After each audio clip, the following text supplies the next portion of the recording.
আসসালামু আলাইকুম গাইস, কেমন আছো সবাই? আশা করি ভালো আছো। তো এসকেটিস বিডির পক্ষ থেকে তোমাদের সবাইকে জানাই স্বাগতম। তো আজকে আমি এই ভিডিওতে কি নিয়ে আলোচনা করব এটা তোমরা থাম্বনেল দেখে হয়তো অনেকে বুঝে ফেলেছো। গত এমএস ওয়ার্ডের ৬২ নম্বর পর্বে আমি কিন্তু এখানে মেইল মার্জের এখানে সিলেক্ট রেসিপিয়েন্টের এখানে তোমরা একটু এখন দেখতে পাবে ইউজ অ্যান এক্সিস্টিং লিস্ট। এখানে কিন্তু আমি একটি লিস্ট ব্যবহার করেছিলাম যেখানে অনেকগুলি ক্লায়েন্টের লিস্ট ছিল। তো সেটা কিন্তু আমি এক্সেলে সে লিস্টটা আমি করেছিলাম। এই যে এক্সেলে আমি করেছিলাম। তো আজকের এই ভিডিওতে আমি দেখাবো তোমরা কিভাবে ওই লিস্টটি তোমরা এক্সেলে কিভাবে তৈরি করবে এবং সেই এক্সেলের লিস্ট তোমরা কিভাবে এমএস ওয়ার্ডের ওইখানে তোমরা মেইল মার্জে ইউজ করবে সেটি এই ভিডিওতে আমি স্টেপ বাই স্টেপ আলোচনা করব। তাই তোমাদের কাছে আমার একটি অনুরোধ থাকবে ভিডিওটা স্কিপ না করার জন্য। যদি তোমরা ভিডিওটা স্কিপ করো তাহলে তোমরা ভিডিওর গুরুত্বপূর্ণ কোনো পার্ট মিস করে যেতে পারো। তো পুরো প্রসেসটি ভালোভাবে শেখার জন্য আমার একটাই অনুরোধ থাকবে, সেটি হচ্ছে ভিডিওটি না টেনে প্রথম থেকে শেষ পর্যন্ত দেখার জন্য। তো ভিডিওটি দেখার পরে যদি তোমাদের ভিডিওটি ভালো লাগে তাহলে অবশ্যই একটি লাইক করে দেবে এবং আমাদের চ্যানেলে নতুন হয়ে থাকলে অবশ্যই চ্যানেলটি সাবস্ক্রাইব করে বেল আইকনটি অন করে দেবে। তো চলো আর কথা না বাড়িয়ে ভিডিওটি শুরু করা যাক।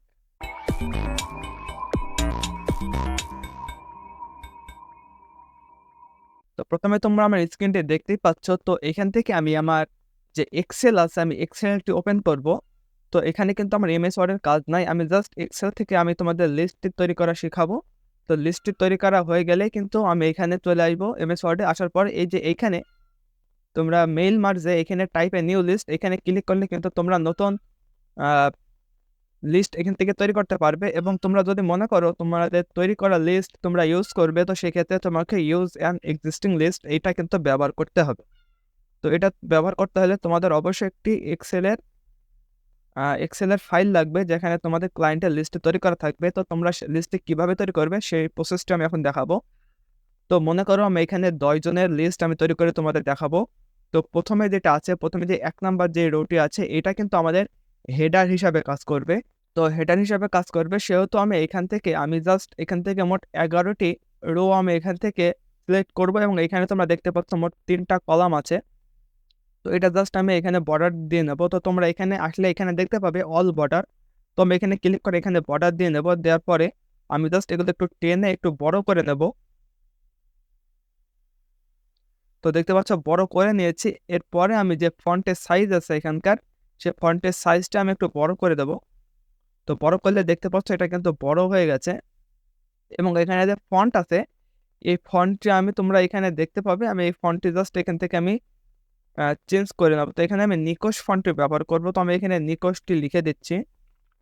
তো নিকশ লিখলে তোমরা এখানে দেখতে পাবে, এইখানে তোমরা দেখতে পাচ্ছ নিকশ কিন্তু চলে এসেছে। তো আমি জাস্ট এখানে ক্লিক করব এবং এখানে যে ফন্টটি ইনসার্ট হবে এটা কিন্তু নিকশ ফন্ট হবে। তো এখন আমার কিন্তু এটা কিন্তু তৈরি হয়ে গেছে। তো এবার আমি এখানে কিন্তু আমার কাজটি শুরু করতে পারবো।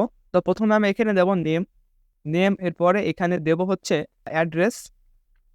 দেখতে পাচ্ছ এখানে অ্যাড্রেসটা দিয়ে দিয়েছি এবং তো এবার এখানে আমি দেব হচ্ছে লোন, মানে সে কত টাকা লোন নিয়েছে এটাই আমি জাস্ট এখানে দেব। তোমরা এখানে আরো অনেকগুলি কলাম তোমরা নিতে পারবে এবং তোমাদের সুবিধার্থে এই একই প্রসেস ফলো করে কিন্তু তোমরা লিস্টটি তৈরি করবে। যদি তোমাদের এখানে 5টা অথবা 6টা বা আরো বেশি তোমাদের কলাম দরকার হয় তো সেক্ষেত্রে আমি যেভাবে এখানে সিলেক্ট করে বর্ডার দিয়েছি তোমরা সেম প্রসেসটি ফলো করবে। জাস্ট আমি এখানে 3টা কলাম নিয়ে তোমাদের দেখাচ্ছি এবং এখানে কিন্তু দেখতে পাচ্ছ 3টা হেডার কিন্তু আমি নিয়েছি। তো তোমাদের যদি আরো হেডার লাগে আরো অনেকগুলো অপশন লাগে তো একই প্রসেস ফলো করে তোমরা এটি করতে পারবে। এবং তোমাদের যদি এখানে আরো অনেক লিস্ট তৈরি করতে হয় তো তোমরা এখান থেকে সেগুলো তৈরি করতে পারবে। তো এখানে তোমরা দেখতে পাচ্ছ আমি এখানে প্রথমে দিয়েছি নেম, এরপরে দিয়েছি অ্যাড্রেস, তারপর দিয়েছি লোন। তো এবার আমি এখান থেকে আবার সিলেক্ট করব। তো এখান থেকে আমি আবার সিলেক্ট করে আমাদের ফন্টের সাইজ আছে এটা আমি জাস্ট একটু ছোট করে নেব। তো আমি 16 দিচ্ছি। এবার আমি এখানে আহ, আমি একটু ভিডিওটা স্কিপ করছি, জাস্ট আমি এখানে টাইপ করা পর্যন্ত আমি ভিডিওটি স্কিপ করব। তোমরা তোমাদের মতো কিন্তু এখানে টাইপ করে এটা জাস্ট ফিল করে নেবে। এবার তোমরা দেখতে পাচ্ছ এখানে আমাদের লিস্টটি তৈরি করা ছিল সেটা কিন্তু তৈরি করা সম্পূর্ণ হয়ে গেছে। তো এবার জাস্ট আমার এই যে লিস্টটি আছে এটা আমি সেভ করে নেব। তো সেভ করার জন্য আমি এখানে ক্লিক করব। তো সেভ করার আগে যদি তোমরা মনে করো এটা কাস্টমাইজ করবে তো সেক্ষেত্রে তোমরা কাস্টমাইজ করতে পারবে। তো প্রথমে যে কলামগুলি আছে এটার উপর তোমরা ক্লিক করবে। প্রথমে এটা সিলেক্ট করছি। তো আমি এই ঘরটা সিলেক্ট করে তোমরা যদি মনে করো এই যে হেডারটি আছে অর্থাৎ যে হেডারগুলি আছে ৩ টা এটার কালার তোমরা একরকম দেবে। তো সেক্ষেত্রে তোমরা এখানে কালার দিতে পারবে। তো তোমরা এখানে আসবে, আসার পরে তোমরা এখানে বিভিন্ন ধরনের কালার ইউজ করতে পারবে।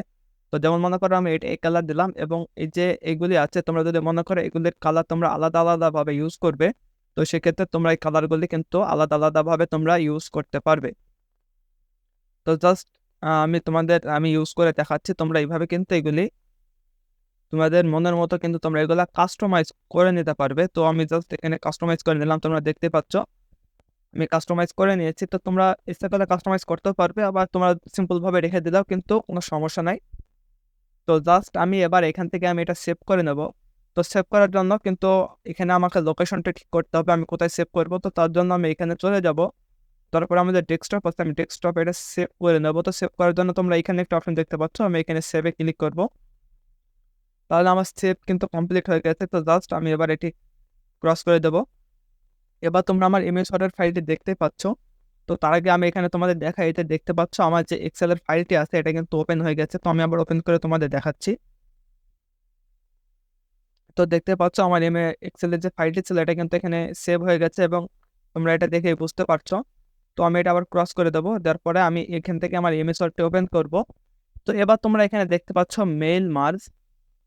তো এবার তোমরা যদি সিলেক্ট রেসিপিয়েন্ট এখানে ক্লিক করে ইউজ অ্যান এক্সিস্টিং লিস্ট এখানে ক্লিক করো, তাহলে এখান থেকে কিন্তু তোমাকে তোমার যে এক্সেলের ফাইলটি আছে ওইটা কিন্তু এখানে সিলেক্ট করতে হবে। তো আমি ওটা ডেস্কটপে সেভ করেছিলাম, যার কারণে আমি এখানে ডেস্কটপে ক্লিক করব। ডেস্কটপে ক্লিক করার সাথে সাথে তোমরা এই যে আমার এক্সেলের ফাইলটি দেখতে পাচ্ছ। তো এখানে জাস্ট তোমরা ওপেন করে দেবে।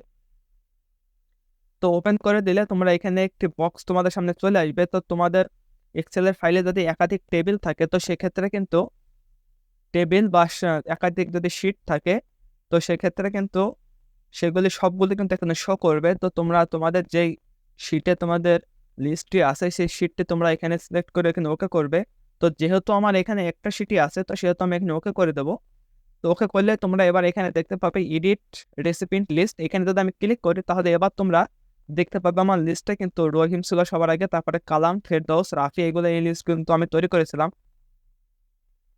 এইটা তোমরা এখানে তোমরা একটা ইউজ করে এই যে লিস্ট তোমরা ইউজ করে এবার এগুলো নিয়ে তোমরা কিভাবে কাজ করবে বা কিভাবে তোমরা ওই সব ক্লায়েন্টের নামে তোমরা এগুলি তোমাদের চিঠি প্রিন্ট করবে। তো এটা কিন্তু আমি গত ভিডিওতে আলোচনা করেছি MS ওয়ার্ড ৬২ নাম্বার পর্বে। তো ভিডিওটি আমার আয়োজন কিংবা ডেসক্রিপশনে দেওয়া থাকবে। তো সেখান থেকে তোমরা ভিডিওটি দেখে নিতে পারো। তো আজকের ভিডিওটি যদি তোমাদের ভালো লাগে তাহলে অবশ্যই একটি লাইক করে দেবে এবং আমাদের চ্যানেলে নতুন হয়ে থাকলে অবশ্যই চ্যানেলটি সাবস্ক্রাইব করে বেল আইকনটি অন করে দেবে। যদি ভিডিওতে কোথাও কোনো সমস্যা থাকে তাহলে অবশ্যই কমেন্টের মাধ্যমে জানাবে, তাহলে আমি সেই সমস্যার সমাধানের সর্বাত্মক চেষ্টা করব। এবং তোমাদের কোন টপিকসের উপর ভিডিও দরকার বা তোমাদের যদি কোনো সমস্যা হয়ে থাকে তো সেই সমস্যাগুলো অবশ্যই কমেন্টের মাধ্যমে জানাবে। তো আবার দেখা হবে অন্য কোনো ভিডিও নিয়ে। তো সে পর্যন্ত সবাই ভালো থেকো, সুস্থ থেকো। আল্লাহ হাফেজ।